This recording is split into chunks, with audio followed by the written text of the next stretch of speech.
आज इंडिया में हर तीसरा इंसान हाई बीपी से सफर कर रहा है। लेकिन सबसे डेंजरस बात क्या है, कई लोगों को पता ही नहीं होता कि उन्हें बीपी है और तब तक heart disease, kidney damage, brain stroke और पैरालिसिस जैसी जो चीजें हैं वो होनी स्टार्ट हो जाती हैं। इन सभी डेंजरस कॉम्प्लिकेशंस को स्टार्ट क्यों होती हैं, आज की वीडियो में हम क्या समझेंगे सिंपल हिंदी भाषा में कि हाई बीपी क्या होता है, डेंजरस क्यों है और कैसे ये धीरे धीरे बॉडी को अंदर से डैमेज करता है।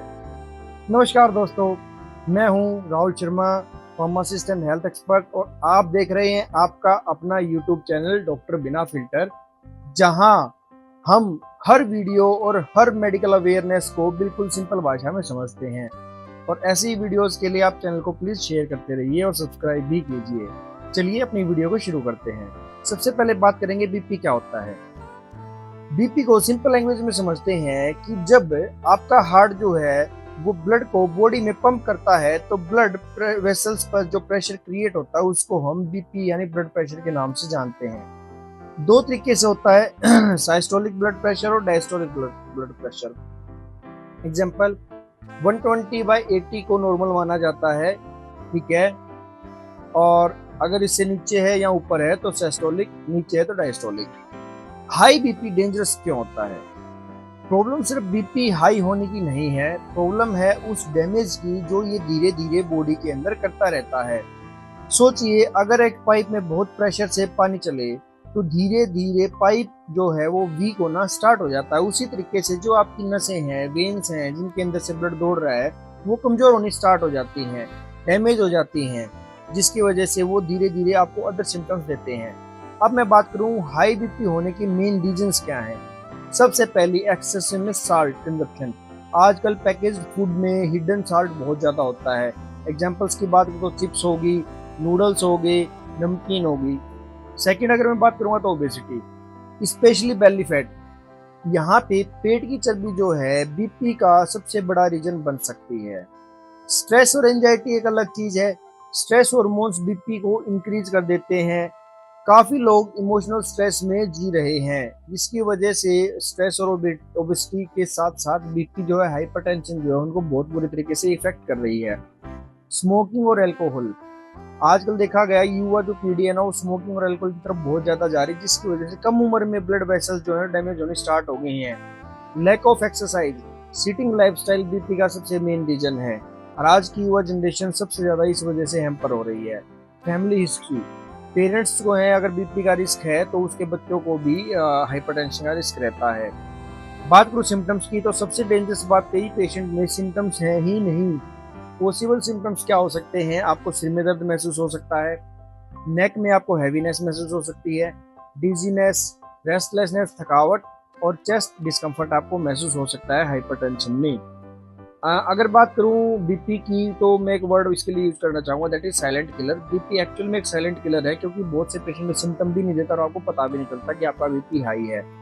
अब हाई बीपी बॉडी को कैसे डैमेज करता है, मोस्ट इंपॉर्टेंट है ये बात, इसको प्लीज ध्यान से सुनिएगा। सबसे पहली बात, heart damage. High BP heart को कंटिन्यूसली एक्स्ट्रा प्रेशर में रखता है, जिसकी वजह से हार्ट एनलार्जमेंट होती है। सबसे मेन कारण होता है ये, सबसे इंपॉर्टेंट है। और हार्ट फेलियर भी हो सकता है और हार्ट अटैक भी आ सकता है आपको। हर uncontrolled BP patient future heart risk carry करता ही करता है, इसमें कोई डाउट नहीं है। बात करूं ब्रेन डैमेज की, स्ट्रोक, पैरालिसिस और ब्रेन हेमरेज जैसी चीजें आपको हो सकती हैं हाई बीपी कंटिन्यूस रहने की वजह से। सडनली मुंह टेढ़ा होना, बॉडी का एक साइड वीक होना, ये सिम्टम्स होते हैं, और इमरजेंसी सिम्टम्स में इनको हम कैलकुलेट करते हैं। इसके अलावा बात करूँ किडनी डैमेज, किडनी की छोटी ब्लड वेसल्स डैमेज होने लगती हैं, जिसकी वजह से क्रिएटिनिन का लेवल बढ़ जाता है, प्रोटीन लीकेज होनी स्टार्ट हो जाती है और डायलिसिस की नौबत भी आ सकती है हाई बीपी की वजह से।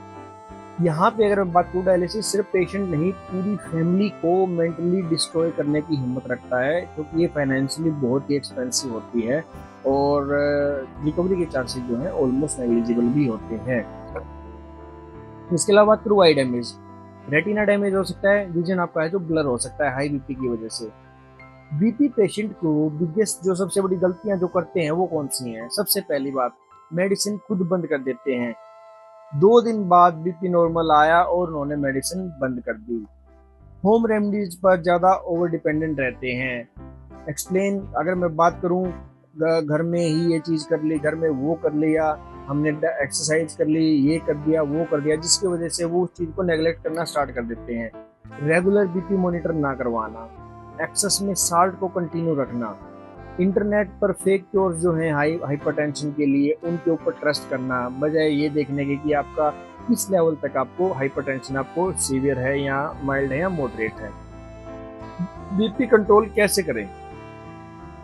सबसे इम्पोर्टेंट है आपकी डाइट मैनेजमेंट। साल्ट को एक्सेस कीजिए, सीमित मात्रा में लीजिए, फ्राइड फूड बिल्कुल बंद कर दीजिए, प्रोसेस्ड फूड बिल्कुल बंद कर दीजिए। इसके अलावा बात करूँ तो फ्रूट्स, सैलेड, हाई फाइबर और वाटर, इन चारों चीज़ों पे जोर रखिए अगर आपको हाइपरटेंशन है तो।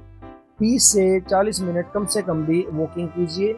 अगर आप ओबीज पेशेंट हैं तो वेट लॉस कीजिए ताकि आपको साथ में शुगर ना हो।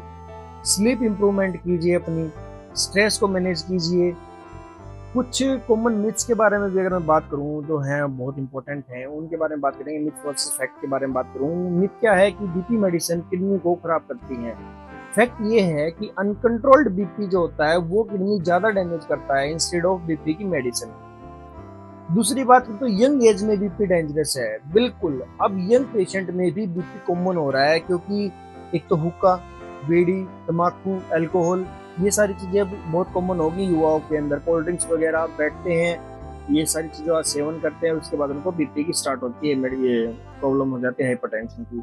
देखिए, हाई बीपी एक ऐसी डिजीज है जो धीरे धीरे बॉडी को अंदर से डैमेज करती रहती है, लेकिन अवेयरनेस, लाइफस्टाइल और रेगुलर ट्रीटमेंट से कॉम्प्लिकेशंस को काफी हद तक प्रिवेंट किया जा सकता है।